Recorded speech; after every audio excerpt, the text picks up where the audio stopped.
welcome back to the Cutlass Board Games channel. Joined with me is guest of the show, James from the Confused Wizards, who is currently drinking the last of the juice in the house. Whew, we are going to be playing Cutlass. You could say I stole your juice. Really? Because you are a pirate. Yes, and as we know, pirates need their juice. That's why scurvy or something. I don't remember. I think it's oranges specifically. Yes, well, it has orange in it. So. Yeah, there you go. This man is not going to have scurvy, which is going to help your pirate strategy. Yes. As you try and fight against me. So we've both constructed decks, which you can go and see the video for that if you want. It'll be in the description. We've both built decks where you're going to be pirates, the faction, and I'm going to be Kalira, the faction. I also want to point out, Keith is playing Mill, which some would say I was the first Mill player. Yeah, you were like really on board. I'm surprised you didn't pick that. I thought I would play pirates just because I've always kind of sucked with pirates. And, fair enough. You know, it is content you are allowed to throw.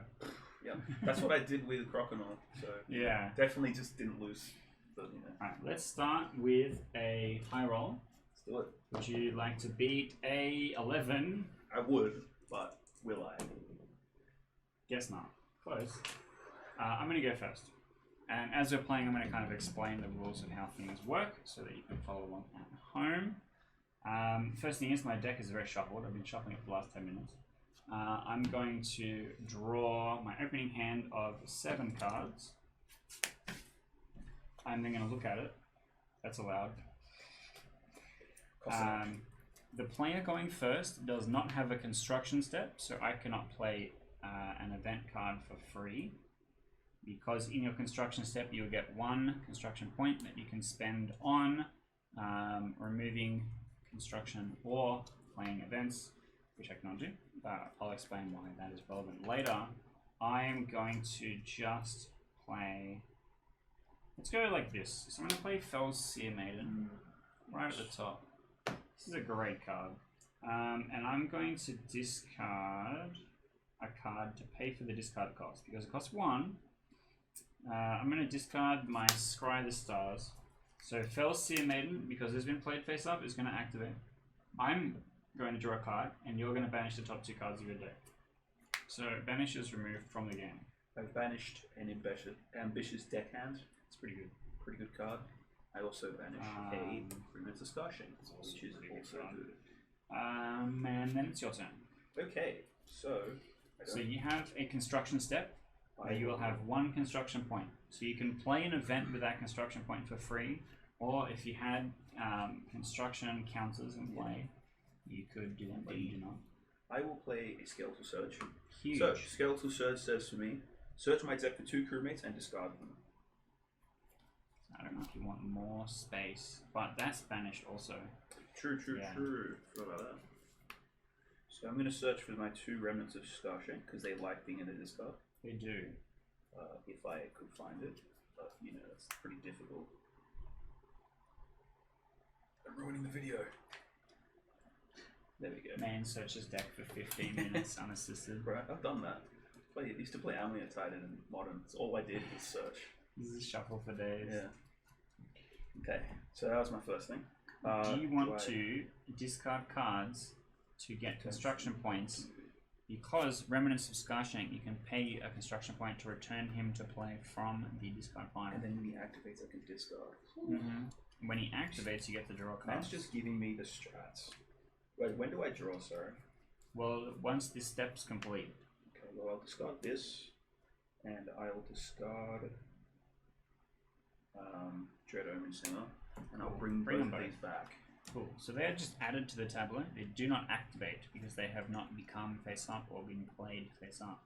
So is this the end of your construction step? Yes. So now you'll go to the draw phase, where you will draw 1 card.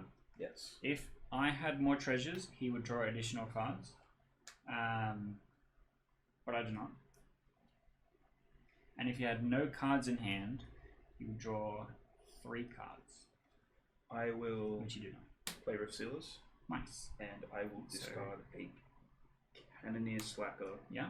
And oh, I misread that card. It's fine. I will discard a Dread Omen Sinner. Okay. So this will let me search for an event card and play it. Yeah. So I will search for another skeletal. Yeah, that's fine. I'll search for another skeletal search, which will let me put two more things into my discard. So I'll put another Scarshank, and I will just put another crewmate. I will put a Thomas Daring into my discard. So that might make things a bit easier to see. Just zoomed in a little bit with the thing. So you're not really going to be able to see the discard piles and stuff, but you will be able to see the main action in the tableau. So that was Rusilis. Now both my Scarshanks activate because I chose crewmate. Normally, if he was choosing blue, he'd only activate blue things. Choosing crewmates, and they're both crewmates. So I'll both discard them and draw a card for each of them. And that ends my turn. Okay. So importantly to mention, pirates have a thing called Eternal Greed, which if you have 8 or more crewmates in your discard pile, they start to do stuff. And I have 1, 2, 3, 4, 5 so far. Close. I'm very close. Okay, I should be worried about that. Okay. I have nothing to do in my construction step. I'm going to go to my draw step. You don't have more treasures than me, and I have cards in hand, so I'll only draw one card. That card was not very helpful to me. So, I'm going to play the Spire of Exile. Yes. Discarding these 2 events. Discarding Augmentar, the Reshaper. So, Spire of Exile. Because I played it face up, it will activate straight away. And it says your opponent banishes a card from their hand, the top of their deck, and from their discard pile. Ooh. So you need to pick something from those 3 zones and then put them into the banish pile. I'm going to banish this Springhill Looter. Okay. I'm going to banish this Leviathan Strike. And then top card. Skeleton Surge. And then Fell's Seer Maiden, you banish 1 more card from the top of your deck. 2, right? 1. I think I banished 2 the first time. You might have, yeah. Oh well. And then it's your turn. One of the downsides of playtesting a game that has balance updates and changes is hard to remember exactly what everything is. It's tough. First thing I'll do is I will discard this Cannoneer Slacker to get another point. Yeah. I will play Carrion Deluge with the first point. So you get to see my hand of 2 cards copied twice, and then he would get to banish one of those cards. So if I had a structure that was really scary, he could get rid of that. I'll just get rid of Trebuchet. Yeah. There you go. Yeah, so that will get banished. Then with my other point, actually, I'll discard both these cards to get 2 points. Okay. So I've got 2 points in total, and I'll bring 2 Scarshanks back. Yep. Then I'll go to my draw and draw 2 cards. Yep. So one of the other things is that you are always adding cards to the right of your tableau. When you play that card, it will activate and send orders from right to left. So for example, here the new Scarshanks came in on James's right hand side, and then when a new card is played, it will activate them from right to left. This is awkward, so I can't play anything. Oh. You can play an event for free.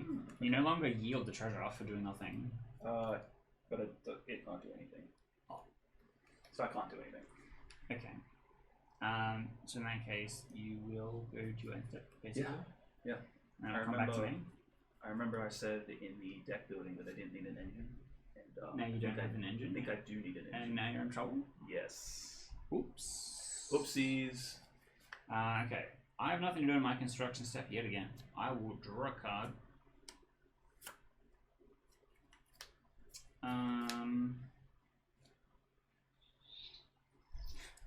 I could trebuchet you, and that would be really rude. Mm-hmm. That's what we're here to be.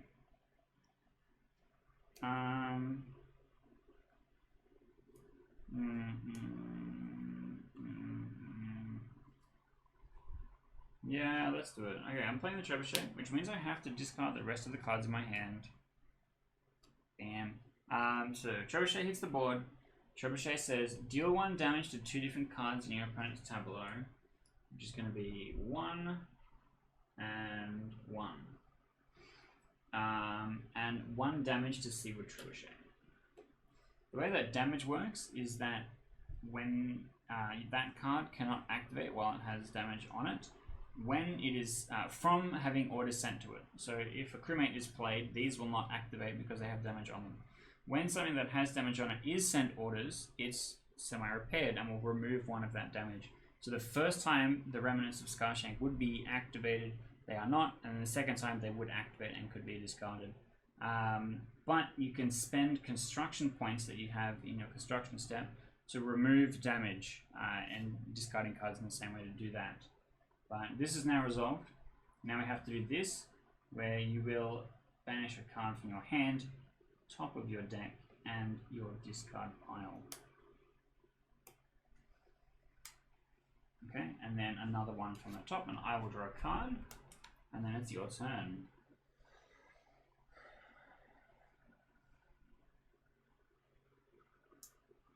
With my free point, I'll bring back a 3rd Skarshank. Okay. And then I will discard this card to heal a Skarshank. Yeah. And so now, because you have no cards in hand, in your draw step, you will draw 3 cards. 3, yay! Wait, because you have a treasure. I do not have a treasure. It's 3 cards. It's 4 if I have a treasure. I think I messed up last turn. Okay. So now if you have something that costs 2, you could play it. What if I had something that cost 1? You could play that also. Wow, thanks. So I'll play a Dread Omen Singer. So Dread Omen Singer lets me look at the top 3 cards in my deck, put any number in my hand, and discard the rest. And then this card takes damage for each card put into my hand. So you could draw 3 cards and just let it take a bunch of damage, which is not terrible. Or you could bin all of those things and let it take some damage. Awkwardly, I didn't get any crewmates. Oh, just draw 3 cards. I know, right? Seems pog.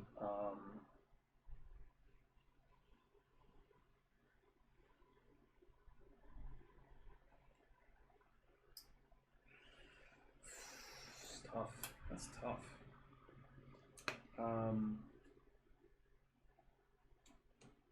Definitely want this card. I don't think I want this. Yeah, that's not really that important. I'll put 2 into my hand. Okay. I don't reveal them. No.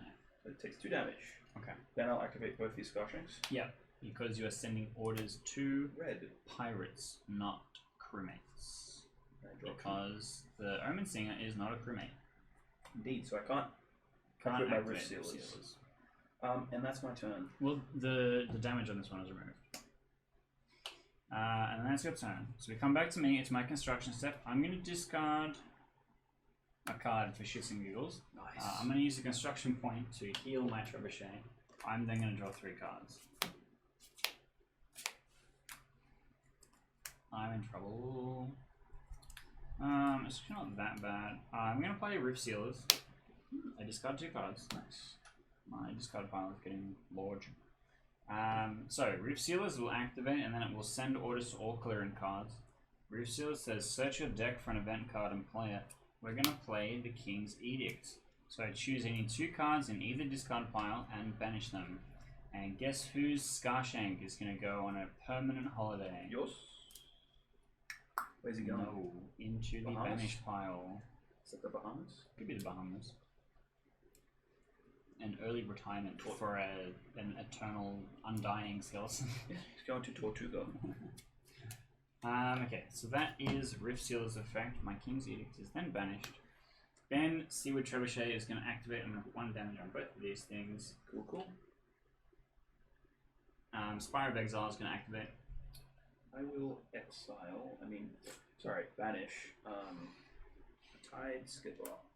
Then I will banish a Carrion Deluge and banish a Canadian Slacker. No. Well, you can play it from True. the banish pile, so it's Why not would really we that doing that? big a deal. And then Sea Okay, Maiden, where you will banish 1 more card. It's not looking good, folks. It's not looking good. Well, you've not really been able to establish an engine, Who needs engines? and so I've been able to just happily slow you down. Oh, also my trebuchet has 1 damage on it. Okay. My turn? Yes. Yes, it is. Yeah, any treasures? Okay. No one has any treasures. You need 7 treasures to win the game. And the fact that he does not have any is not a great sign. Because I'm maybe 4 turns away from winning the game. Trying to figure out what would be better to play. So I think in my turn, I'm just going to heal Starshank. You could just discard your entire hand and then draw a fresh 3. I don't think that's the play here, though. Okay. I mean, I could be wrong. I really don't know. I don't know why I'm saying that, but yeah.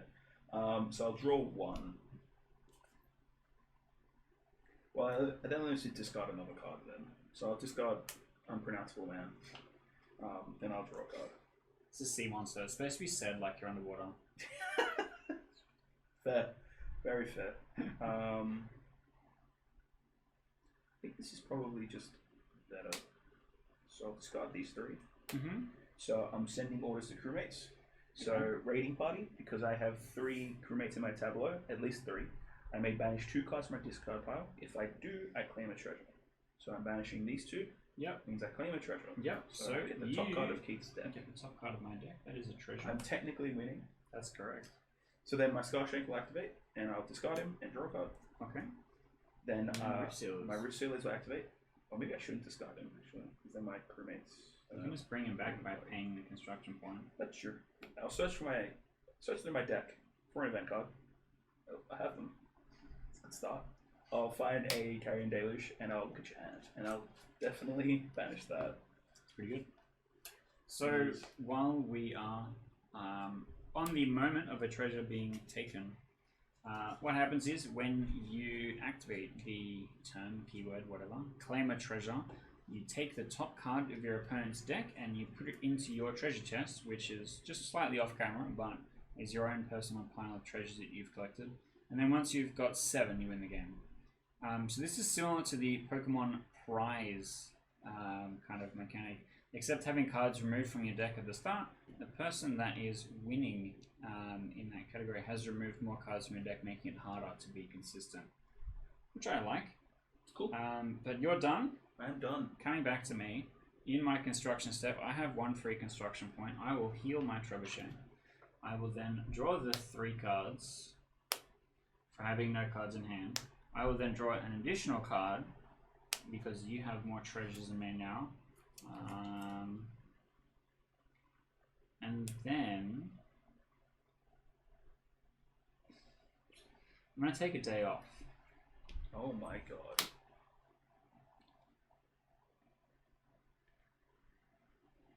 Threatening.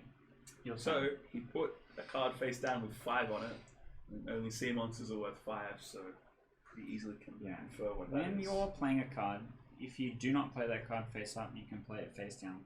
When you play it face down, it comes into play with development time on it equal to its discard cost, and only sea monsters cost 5 discard cost. So in my construction step, I'll have 1 construction point that I can use to remove development time, but if I discard cards from my hand, I can get extras to make this come along a bit faster. And then we can see the effects of the sea monster in play. So, in my turn, I will discard this for an extra construction. Yeah. I will heal Dread Everything up by 1 and bring back Remnants of Starshank. Okay. So, then I will draw 3. I will play a Rift Sealers. You want to search that 1 card deck? I think it is a Carrion Deluge. It is. What would you like? Trebuchet or Spire of Exile? Structure, right? Yeah, Spire. Okay. So this gets banished. That is what gets banished. So now, if you interact with your deck in any way, you have to reset, which is to shuffle the discard pile back in and then banish the top card. So I will discard this. Yeah. So I can just choose not to, so I don't. That's correct. I You will still not to. have Raiding Party if you do. Yeah, true. But I won't have a discard pile to banish. True. So I'm not going to do that. Yeah. I'm going to claim a treasure. Okay. This is for you. Thank you. I'm just not going to search in my deck. I have a Scale to Savage, but it's not because I haven't get the point. Okay. It's your turn. One of the other things that you can always decline for one of your cards to activate. In this case, it's advantageous because you don't want to be able to reset. When the Spire of Exile activates, you will be forced to reset. But I think this will be the first thing that will do it. Because this hits both of the zones at the same time, it means that you won't be banishing something from your discard pile, you will be banishing something from your deck. Which is not that bad. I'm down a card. We're in my construction step. I've got 1 construction point for free. I'm going to discard 2 cards to make it 3. I'm going to go down to 2 construction points on my sea monster. I'm then going to draw 4 cards and then hopefully play something. What a meme. What a certifiable meme. Can't play anything? Well, I can play Ambitious Deckhand. Yeah, activate Cell Sea Maiden. It does, and Rift Sealers. Yeah. But not the Spire. I think I might just do this instead. Nice. So let's move it a little bit. One of my Sea Maidens is going to slide off the screen, but that's fine. And discard 1 card, which is going to be Scry the Stars. Fell's Sea Maiden activates. You must reset. I draw a card.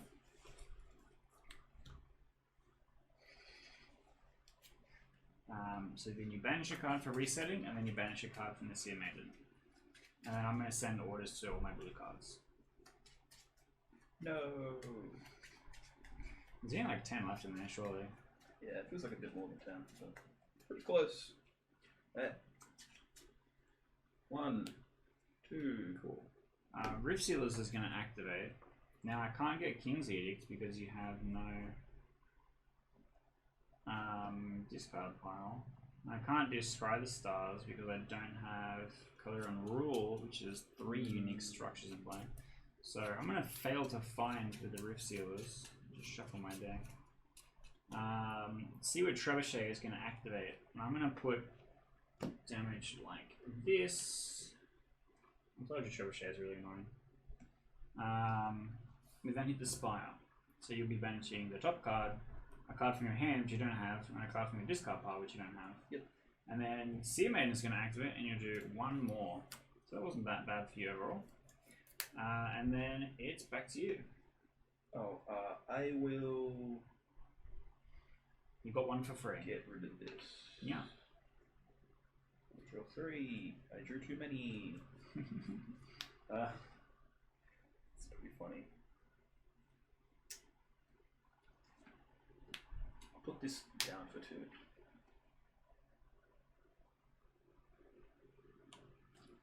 Okay. What do you do now, huh? You gonna see where Trebuchet that? No, I don't need to do that. Okay. If I draw Augmenter, I can put development time on it. Brutal. But I think I've discarded I some think of them you're just already. gonna kill me in a turn anyway. That's the plan. So, construction step. Yes. I have 1 point for free, and I'm going to discard Roof Sealers for another 1. Yep. Which is going to turn my sea monster face up. This oh my god. is Heresaya. This is the Goddess of the Tides, a sea monster. When sea monsters are turned face up, you can choose to either do something with them immediately, or they have their own step at the end of the turn called the Rampage step, where they will activate if they haven't activated already. In this case, it doesn't matter either way. If I had something else that was going to flip up in my construction step to activate my tableau, I would save Heresaya for my Rampage step. But what's going to happen is I'm going to have basically a whole turn where my tableau is going to activate in my construction step. I'm then going to draw cards, and then I'm going to be able to play a card and activate everything again in my main phase. And if I had done that without Heresaya, she would do it a 3rd time in the Rampage step, which is why they are so strong. But let's do it now. So I'm going to draw 2 cards. You're going to banish the top 2 cards. If I had 3 or more unique structures, I would claim a treasure. But I do not have that. She now sends orders to everything that is older than her in the tableau. So Rift Sealers is going to activate. I don't have any targets, so I'm going to miss. The Trebuchet is going to have the 1 damage removed. The Spire is going to activate, so you're going to lose a card from your hand and a card from your deck. And then the Sea Maiden is going to activate, so you lose a card from your deck. I will draw a card. I'm then going to go into my main into my draw step where I draw a card. I'm going to go out of my main phase where I'm going to just go ahead and play another Fell Sea Maiden. Get the whole gang here. Here she is. You can able to see some of my tableau, but this game does take up a fair bit of space compared to our small camera setup. So I play this. I discard a card. So I'll discard the King's Ear because I won't do anything. I have already banished. Sick. So this will draw me a card, and then it will send orders. This one, I will banish. we will banish a card. And then Heresy won't activate because a crewmate cannot send orders to a sea monster. Rift Seals I'll miss. Trebuchet I'll put some damage on some stuff, we can ignore that. And then the Spire of Exile will activate, where you banish a card from your hand, from your discard pile, and from your deck, and then when the Sea Maiden activates, because you have no deck left to interact with in any way, you lose the game. I have a feeling that you just weren't playing Engine. I'm just bad. Early. I think I just did the wrong things in the wrong order. That does happen. Like, this game is intentionally complex. Yeah, and being able to... not bad. I thought it'd be funny you play this... Get one turn out of it. I just kill it. Yeah. Because with my deck, all I need to do is be slightly faster than you. Yeah. And when you're spending a lot of time before you're actually claiming treasures, I have so much time just to be slowing you down instead. I think that was the problem. Is like I had a really good opening, but then I slowed down and couldn't get things in my discard fast enough. Yeah, can't keep that momentum. Yeah. I think also maybe I discarded the wrong things. Like if I'd kept Tide Skipper earlier, I probably could have. Tide Skip would have been really good for you. Yeah. The pirate deck really likes having no cards in hand and drawing 3 every time. Yeah. And Tide Skipper discarding Cannoneer and getting a treasure every time is like also pretty good. So there's that. That was our game. If you wanted to go and see us putting the decks for this, go and check that out. That is once again linked in the description. I've kind of done a loose job of describing how the game works and how it's played, but I do have a better and animated version of how to play the game that is also on the channel. I will link that as well. But this was just basically kind of a relaxed go through, let's play, have a look at the game. So you can kind of see what Cutlass is like, how it kind of plays. The goal is for it to have a similar complexity to Magic the Gathering. In strategy, there's only 44 cards, so you don't have to memorize a great number of things, but they all interact very neatly, and there's a lot of synergy in building your deck and how you building your engine during playing the game and how you interact with your opponent and trying to win that treasure exchange. Or just banish your opponent's entire deck. Just banish my opponent's entire deck. That also works. But once again, that was Cutlass. I'm joined by James of the Confused Wizards. If you want to check out more of this game, hit the subscribe button. We also have a playlist which has all of the Cutlass CCG content in it. If you want to go and check that out, have a look at some more stuff. This is the first really proper gameplay content that we've recorded, but we will have more soon, so definitely go and check that out as well. And then hopefully we'll have some more to show you soon.